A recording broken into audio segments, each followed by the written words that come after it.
신약성경 디모데후서 3장, 오늘은요 13절과 14절 두 구절의 말씀입니다. 악한 사람들과 속이는 자들은 더욱 악하여져서 속이기도 하고 속기도 하나님. 그러나 너는 배우고 확신한 일에 거하라. 너는 내가 누구에게서 배운 것을 알며. 아멘. 지금의 시대를 일컬어서 사람들은 보통은 불확실성의 시대다라고 그렇게들 이야기를 합니다. 모든 것이 불확실하고 또한 불확실하다라고 이야기를 하는 이유 중에 하나가 바로 거짓과 속임수와 부정과 부패가 계속 난무하고 있기 때문입니다. 더욱이 수많은 정보의 홍수 속에 우리가 살고 있잖아요. 그 과정에서 과연 진정으로 신뢰할 만한 것들이 점점 더 사라지고 있으며, 또한 내가 내 나름대로 굳게 믿고 붙들고 있었던 것들로부터 배신을 당하는 그러한 과정을 통하여서 참 이 시대 가운데 사람들의 마음은 가면 갈수록 쪼그라들고 참 힘들어지고 결국에는 나 혼자야 라고 하는 이러한 개인주의적인 같은 현상이 이 나라와 민족과 이 시대 가운데 점점 더 뚜렷하게 나타나고 있다 이야기를 할 수가 있습니다. 물론 이러한 시대적인 흐름은요, 바울과 디모데의 시대에서도 사실 마찬가지였습니다. 겉으로 보기에는 여러 가지 그런 좋은 것들이 많아 보였고, 또한 교회 안에서도 물론 에베소 교회도 마찬가지였겠죠. 그러한 여러 가지 그런 은혜가 참 충만한 모습이 계속 교회에서도 보이고 있었고, 또한 성도와 성도들 사이에서도 믿음의 교제가 계속해서 풍성하게 이루어지는 것처럼 보였습니다. 하지만 내부를 잘 보시면은요, 우리 성도님들 아시겠지만 교회 가운데도 마찬가지였고 성도와 성도들 사이의 신앙과 또한 관계 현장도 그랬습니다. 여러 가지 걱정과 염려가 될 만한 것들이 참 많이 있었습니다. 게다가 교회 안에서도 이단의 세력들이 교회를 드러나 보이지는 않지만 암묵적으로 몰래 교회를 계속해서 어지럽히고 있었고, 어둠의 영들이 성도들의 그 신앙생활의 현장에 참 여러 가지 형태로 많은 유혹의 손길을 어둠의 영들이 계속 성도들에게 뻗치고 있었던 것이었습니다. 그런 혼란스럽고 불확실한 이 상황 속에서도 바울 사도가 믿음의 아들로 여기고 있었던 디모데를 위해서 기도하면서, 디모데가 혼란의 시대 가운데서도 하나님의 말씀, 하나님의 그 말씀으로써 교회와 또한 많은 성도들, 그리고 에베소라고 하는 이 도시를 향해서 예수 그리스도의 거룩한 복음을 전하며 복음의 진리를 통해서 교회도 그리고 성도들도 올바른 길로 인도해 나아갈 것을 바울은 디모데를 놓고 계속 기도하고 있었습니다. 오늘도 살펴보게 될 이 귀한 말씀을 잘 보시면서 어려움 가운데 우리의 상황도 특별히 좌절과 절망의 자리에만 머물러 있는 것이 아니라 늘 하나님 은혜 가운데 배우고 확신하는 그 일에 거하겠습니다. 이러한 믿음의 다짐과 결단을 통하여서 우리 사랑하는 성도님들, 늘 하나님께서 기뻐하시는 성도다움의 삶을 살아가는데 힘을 내시는 여러분들 될 수 있기를 주님의 이름으로 축원합니다. 우리가 오늘 본문을 통해서 배울 수가 있는 것은요, 배우고 확신하는 그 일에 거하라. 바울 사도가 지금 디모데에게 이런 권면을 하는 거예요. 배우고 확신하고 있는 부분이 있지 않느냐, 여기에 우리가 계속 거해야 된다라고 이야기를 합니다. 13절을 먼저 한번 더 읽어봅니다. 시작. 악한 사람들과 속이는 자들은 더욱 악하여져서 속이기도 하고 속기도 하나니. 아멘. 이 바울의 시대에도, 물론 지금 우리가 사는 이 시대도 그렇습니다. 죄악 안에 머무는 사람들은 계속 많아지고 있었습니다.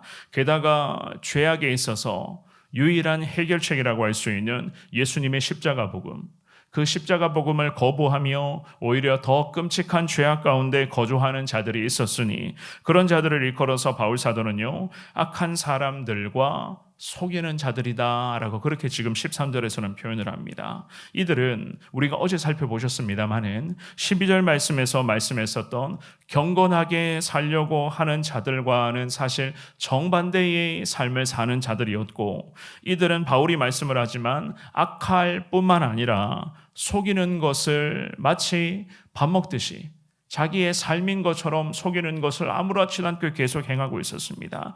특별히 속이는 자라고 하는 이 13절의 이 구절의 의미는요, 마술을 부리는 자라는 의미로도 해석을 하는데, 이 나라, 특별히 에베소라고 하는 이 도성 안에도 그랬습니다. 술객들과 무당들과 특별히 이단의 그런 여러 가지 그러한 신들의 이름으로 성도들을 접근하고 성도들을 미혹하는 자들이 참 많이 있었던 것이었습니다. 이들은 정말 그랬어요. 속이는 자들이었습니다. 참 악한 마음으로 성도들에게 접근하여 성도들을 속이고 성도들을 넘어뜨리려고 하는 그러한 자들이었습니다. 마귀의 도구로서의 그런 그 짓을 지금 하고 있었습니다. 가면 갈수록 이러한 자들의 특징은요, 악하여지기 때문에 자기 자신의 그런 사악함들을 감추지를 않고 있었으며, 도리어 공동체와 사회 안에 죄악으로 계속 이런 자들이 오염을 시켜가고 있었습니다. 그래서 그들의 그런 거짓과 악은 가면 갈수록 심각한 상황으로 전개가 되고 있었고, 진실과 거짓을 구별하는 능력 자체를 상실케 하여서 남들을 속이기도 하지만 자기 자신과 그리고 그 거짓과 악에 스스로가 넘어지게 되는 이러한 일들이 에베소 도성 안에 지금 어처구니 없는 모습으로 생겨나고 있었습니다. 그렇게 어떻게 보면 참 안타깝기도 하고 어떻게 보면 참 자업자득이다라고도 생각할 수 있겠지만, 중요한 것은요, 이 에베소라고 하는 이 도성도 그랬고 이 교회가 참 얼마나 영적으로 시끄러웠겠는가. 그러니 이러한 교회를, 이러한 성도들을 마음에 품고 이제는 기도하면서 그리스도의 복음으로 나아가야 할 이 디모데가 바울이 생각하기에는 참 애처롭기도 했었고, 과연 이 디모데가 이러한 상황 속에서 올바른 모습으로 하나님 앞에서 중심 잡고 과연 예수 그리스도의 복음으로 교회와 성도들을 잘 이끌어가야 되는데, 하나님의 능력이 디모데에게 절대적으로 필요하다는 것을 이 바울은 감옥 안에서 인생의 마지막 시간을 보내면서 그 부분을 지금 인지하며 하나님께 기도하고 있었습니다. 14절의 말씀입니다. 우리 14절의 말씀 읽어봅니다. 시작. 그러나 너는 배우고 확신한 일에 거하라. 너는 내가 누구에게서 배운 것을 알며. 아멘. 바울은 디모데에게 이야기를 합니다. 어떻게 이야기를 합니까? 배우고 확신한 일에 거해야 된다라고 말씀을 합니다. 거하라 라고 하는 이 14절의 이 단어를 잘 보십시오. 이 단어의 의미는요, 끝까지 그 상태를 유지하며 머물러야 된다라는 의미로 해석을 하거든요.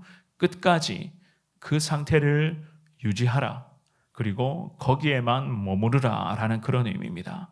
당시 교회의, 그런 에베소 교회의 성도들 중에서 좀 전에도 말씀을 드렸던 것처럼 영지주의 이단의 세력에 넘어가는 자들이 참 많이 있었고, 게다가 유대 출신의 사람들은요, 유대교에서 기독교로 개종을 했음에도 불구하고 아직까지 유대교의 특징 중에 하나가 바로 율법을 굉장히 신성시한다는 겁니다. 그 율법 자체를 아직까지도 숭배하고 있는 자들이 기독교임에도 불구하고, 개종을 했음에도 불구하고, 예수를 내 인생의 구주로 영접하고 십자가 복음 가운데 구원은 받았다라고 이야기하는 성도가 아직까지도 유대교에 낡아빠진 그 율법의 그 틀 속에 갇혀있는 성도들이 에베소 교회 안에 꽤 많이 있었다는 거예요. 그러니 이 바울이 디모데에게 복음의 진리를 굳게 믿고 신앙을 지켜 나가야 된다라는 그런 권면을 지금 하고 있었습니다.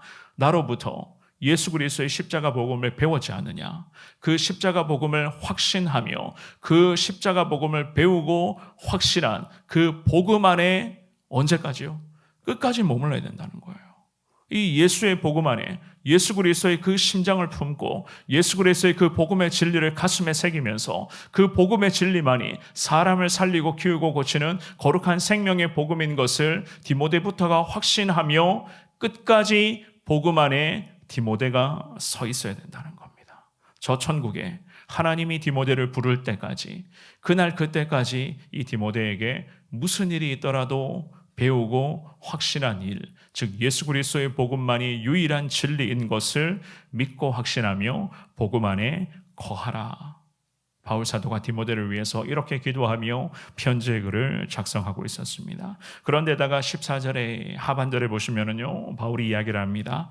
너는 내가 누구에게서 배운 것을 알며 라고 그렇게 이야기를 합니다. 디모데는 성경의 기본적인 그 진리를요, 물론 바울로부터 배운 그런 복음의 진리도 있지만 이 어릴 때부터 디모데의 그러한 특징, 디모데의 그러한 참 은혜의 그러한 원천 중에 하나가 바로 이거였습니다. 그 디모데의 외조모였죠. 로이스와 그리고 그의 어머니였던 유니게로부터 이 디모데라는 믿음의 사람은 어릴 때부터 하나님의 말씀을 배우며 자랐습니다. 예수 그리스도의 복음에 관한 진리를 바울로부터 배웠다면 어릴 때부터 외할머니와 그의 어머니를 통해서 말씀의 기본, 하나님 말씀으로 살아가야 된다. 어릴 때부터 그 말씀을 교육받고 말씀을 통하여서 이 디모데는 말씀이 그의 삶의 기준점이 되어서 지금까지 디모데를 그야말로 하나님 거룩한 사명의 길로 인도하는 데에 그것이 결정적인 은혜의 원천으로서 작용을 하고 있었던 것이었습니다. 이 사실을 바울도 알고 있다고 이야기를 해요.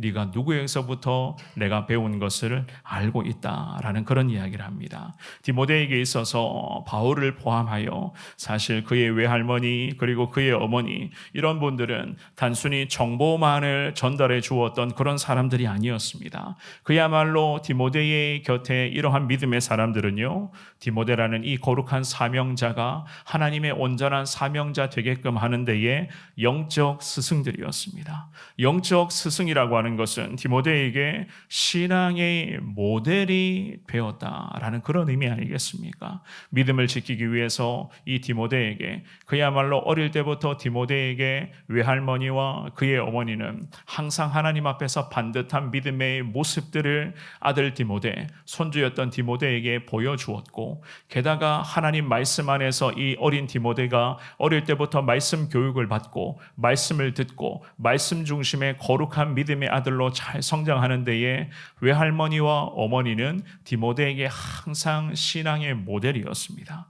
그리고 나서는 하나님은 바울을 만나게 하셨고 이 바울을 통해서 예수 그리스도의 십자가 복음의 진수, 그 복음의 진리가 과연 얼마나 귀한 것인가, 이 바울을 통해서 디모데에게 복음의 진리를 하나님이 배우도록 하였고 이제서야 이 디모데가 이제는 바울의 뒤를 이어서 에베소 교회와 이 에베소 도성을 이끌어가야 할 거룩한 목회자요 사명자로 하나님은 이 디모데를 세워주셨던 것이었습니다. 그러니 바울은 감옥 안에서 인생의 마지막 시기를 보내면서 기도합니다. 어려움 속에서도 참 불확실성의 시대 속에서도 디모데에게 지금 말씀하고 있는 것처럼 하나님 우리에게도 같은 말씀을 하고 계시는 것 아니겠습니까? 디모데에게 바울이 이야기했었던 것, 배우고 확실한 그 일에 우리는 거해야 된다. 오늘도 우리는 하나님의 말씀을 듣고 하나님의 말씀을 저도 우리 성도님들도 지금도 배우고 있습니다. 이 말씀을 우리가 새벽마다 계속 살펴보고 있습니다. 또한 예수 그리스도의 거룩한 십자가 복음의 그 진리를 우리는 이미 들었고 배웠고 우리는 알고 있고 그것을 확신하며 영혼을 살리고 영혼을 치료하는 것은 오직 예수의 복음뿐이다는 것을 우리는 믿고 확신하고 있습니다. 그러니 이 새벽에 기도하며 하나님을 바라보기를 원하는 우리에게 하나님은 이 바울을 통한 권면을 우리에게도 하시는 겁니다. 배웠지 않느냐? 배운 예수 그리스도의 십자가 그 진리를 우리는 믿고 확신하고 있지 않느냐? 그렇다면 천국 갈 때까지, 저 천국의 예수 품에 도착할 때까지 이 복음 안에, 예수 그리스도 안에 우리에게도 거해야 된다라고 그렇게 말씀을 합니다. 주시는 이 귀한 말씀을 기억하시면서 사랑하는 여러분, 불확실성의 시대, 참 수많은 정보가 참 난무하는 이 시대이지만 그럼에도 예수 십자가 복음만이 유일한 진리인 것을 믿습니다. 예수 그리스도의 십자가만이 사람을 살리고 사람을 키우고 사람을 고치는 능력의 생명의 복음임을 믿습니다. 이 확신을 우리가 갖고 있으면서 늘 복음 안에 거하며 항상 주의 은혜를 통하여서 디모데처럼 바울처럼 여러분들이 서 있는 그 삶의 여정 속에서 그리스도의 복음을 전하며 확신을 가지고 예수가 우리의 유일한 인생의 정답이시요 예수가 우리 인생의 대안이십니다. 항상 이러한 믿음의 고백으로 예수를 전하시는 평생의 복된 하나님의 사명자로 살아가시는 우리 귀한 성도님들 되시기를 주님의 이름으로 축원합니다.